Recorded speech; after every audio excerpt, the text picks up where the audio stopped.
Tem repercutido muito desde ontem na imprensa e nas redes sociais uma fala polêmica feita por Lula em relação à mega operação da semana passada no Rio de Janeiro.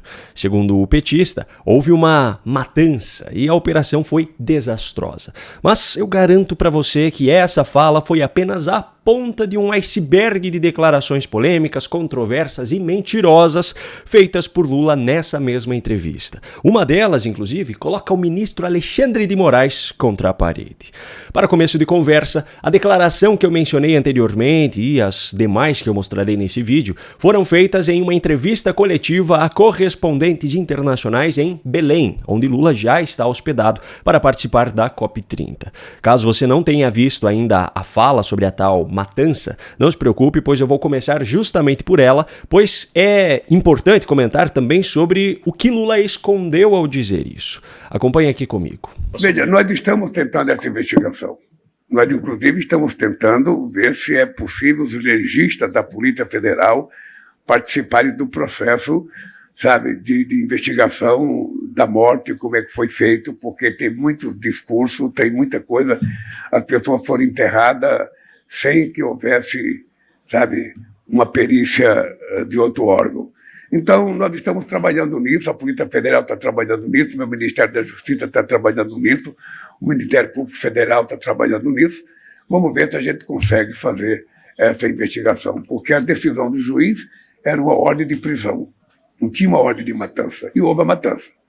Sabe? Eu acho que é importante a gente verificar em que condições ela se deu, porque até agora nós temos uma versão contada pela polícia, contada pelo governo do Estado, e tem gente que quer saber se tudo aquilo aconteceu do jeito que eles falam, teve alguma coisa, sabe, mais delicada na operação. O dado concreto é que a operação, do ponto de vista da quantidade de mortes, as pessoas podem considerar um sucesso, mas do ponto de vista da ação do Estado, eu acho que ela foi desastrosa. Primeiro ponto, Lula fala que as decisões do judiciário eram ordens de prisão, mas que o que ocorreu foi uma matança. Mas vem cá, os alvos dessas ordens de prisão aceitaram numa boa decisão ou reagiram à polícia com tiros de fuzil? Será que Lula assistiu a alguma das matérias exibidas no Fantástico, da sua queridinha Globo, no último domingo? As imagens exibidas, que foram cedidas pelas polícias do Rio de Janeiro, mostraram claramente as ordens de prisão sendo cumpridas de forma totalmente pacífica com aqueles que se renderam à polícia. Mas elas também mostraram claramente que uma grande quantidade de criminosos se escondeu na mata e recebeu os policiais a tiros. Tudo isso está documentado, registrado em vídeo. Agora eu pergunto, o que os policiais poderiam fazer nessa situação? Será que, para Lula, o que faltou foi aquela especialista em segurança pública de cabelo laranja e óculos de ponta cabeça estar lá portando uma pedra na mão para que os criminosos, mesmo portando fuzis, se rendessem? Segundo ponto, Lula diz que o dado concreto é que a operação foi um desastre. Será que ele sabe o que significa a expressão dado concreto? A conclusão a que ele chega de que foi um desastre é algo completamente subjetivo e pessoal. Cada um tem sua própria interpretação. E a de Lula, por sinal, diverge da grande maioria dos cidadãos brasileiros, principalmente dos moradores de favelas, como mostraram as pesquisas realizadas nesses últimos dias. E o terceiro ponto, se toda essa boa vontade que está sendo mostrada agora pelo presidente, pelo Ministério da Justiça, pelo Ministério Público Federal e pela Polícia Federal para investigar o que a polícia fez nessa mega operação, tivesse sido mostrada ao longo dos últimos 23 anos, dos quais o PT esteve na presidência por 17, para investigar e desmontar o crime organizado, quem sabe nunca teríamos chegado a essa situação e essa matança nunca tivesse acontecido. Cada vez que Lula fala sobre esse assunto, ele deixa ainda mais claro que ele escolheu um lado nessa história. E esse lado não é o mesmo que o nosso. Só que ainda sobre esse assunto, nessa mesma entrevista, ele também fez outra declaração que foi de uma cara de pau tremenda. Veja só. O que nós precisamos é fazer investimento, mais inteligência na polícia, para que a gente possa combater. Sabe? Em São Paulo, por exemplo, a Polícia Federal descobriu uma fábrica que produzia mais de 3.000 rifles, sabe? Que a gente vinha dizendo que era importado, que era contrabando. Não, era feito lá numa fábrica. Foi desmontado uma parte em São Paulo, uma parte em Minas Gerais, E era quem fornecia para o Rio de Janeiro. Não, Lula não vinha dizendo que as armas do crime eram importadas ou de contrabando. O que ele vinha dizendo ao longo dos últimos anos, e com uma convicção impressionante, é que essas armas eram legalmente compradas por criminosos por conta da flexibilização do acesso promovido pelo seu antecessor.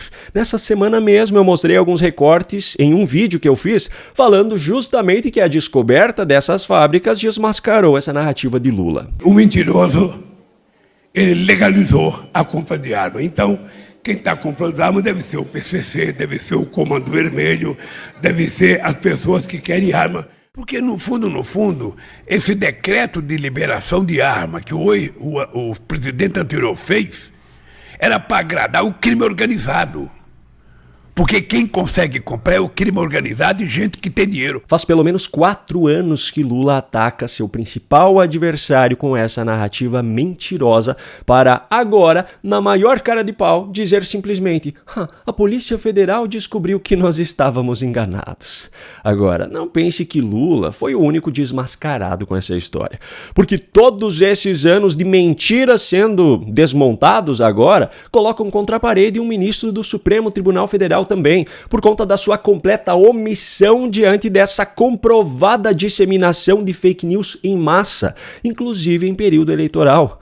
A pergunta que não quer calar agora é: cadê o ministro Alexandre de Moraes para incluir o presidente da República e seus aliados no inquérito das fake news? Mas ainda tem mais uma declaração que eu preciso mostrar, que foi feita ainda no começo da entrevista e revela as intenções ditatoriais de Lula, não apenas para o Brasil, mas para o mundo todo. Porque tudo começou com o Rio 92. Tudo começou. De lá para cá nós já tivemos várias COPs, muitas decisões foram tomadas, muitas decisões não foram executadas. Há muito tempo nós temos brigado para que se estabeleça na ONU uma governança capaz de exigir, sabe, a cobrança da execução das coisas que nós deliberamos nas questões ambientais, porque se não houver a aprovação dos Estados nacionais, a gente não consegue colocar nada em prática. O protocolo de Kyoto, sabe, já não foi executado. O Acordo de Paris, muita gente não está cumprindo. O mesmo cara que defende essa governança global na ONU usa a soberania nacional como argumento quando é o seu que está na reta. Na visão de Lula, as decisões tomadas pelos autoproclamados ambientalistas deveriam ser obrigatórias para todos os países. Não importa se você concorda, não importa se os seus cientistas descobriram algo diferente. Se nós decidimos assim, é assim que será. Afinal, precisamos salvar o planeta. Vem cá, o combate ao terrorismo também não é algo essencial para salvar a humanidade? Por que, então, para essa pauta, Lula considera que cada país deve ser soberano, mas para as questões ambientais, todos devem ser submissos? E sabe o que torna essa história ainda mais irônica? Enquanto defende essa ideia, o ambientalista Lula está hospedado em um barco-hotel que consome 135 litros de diesel por hora.